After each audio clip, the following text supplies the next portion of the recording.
Good evening. My name is Marilyn Clifton. Hi, my name is Juanita Clifton, Today I'm here to speak about autism spectrum disorder. and I will be talking about autism disorder. George. George is the young man that came into our home in year 2011. He was born at Northwestern Hospital. I was a foster parent of George who just met him as he was being born. I used to go up to the hospital and sit with him and nourish him because he was a child in the Chicago foster system. I found out the same time my mom found out. When she went to the doctors, they ran tests. They see if he had like attention problems, hearing problems, some stuff that's just sorted like that's kind of with autism. We found out very early on about George's autism spectrum disorder. I think George was at the age of 1 when we found out and had him tested for autism spectrum disorder. It makes me feel. I mean, I still see him as a regular kid, but I feel.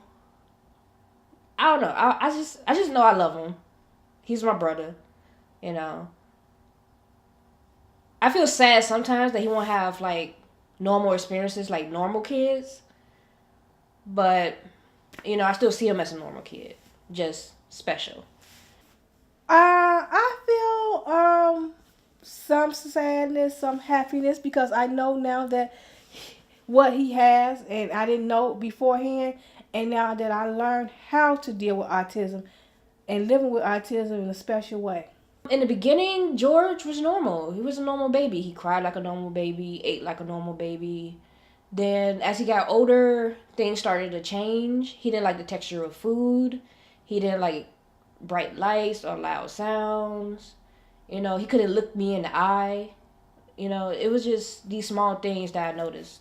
This is my first experience with dealing with autism spectrum disorder.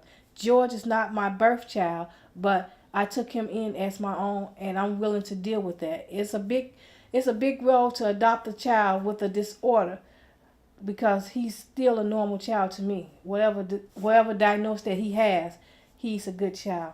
He wakes up. He's a bad baby, so he probably go to the refrigerator, grab his milk, lay in the bed, watch cartoons till he get ready to go to school. My grandma's the one that gets him ready for school most days. Um, he gets on the bus.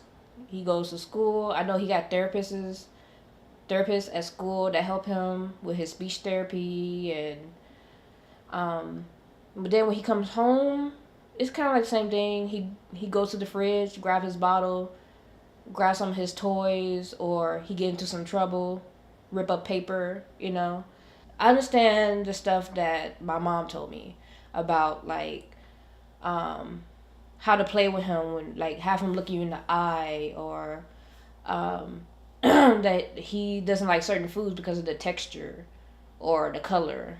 The best way to get George's attention is to focus and be persistent.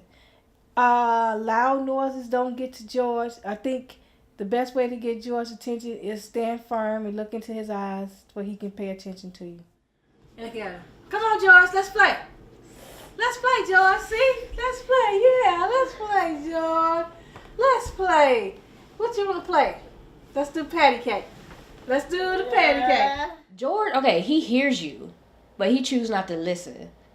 I know if you have like his sippy cup or his favorite food like raisin bread, you'll get his attention fast. I know he loves music, so if you play some music, he coming directly towards you because he loves speakers. When I'm dealing with George, you can learn in different ways.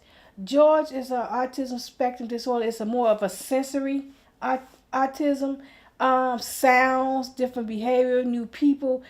It's different how children react with autism. So George can surprise me at any time. George does not speak. He's mute. So to get George to let me know things, it's more about picture pecks, pointing, or just knowing his daily routine. I remember when I adopted George. George was just adopted last year of August 2017 to me and my family. I believe the responsibility is just like a normal child. Just need more patience, concern and health and patience is the best virtue with dealing with autism.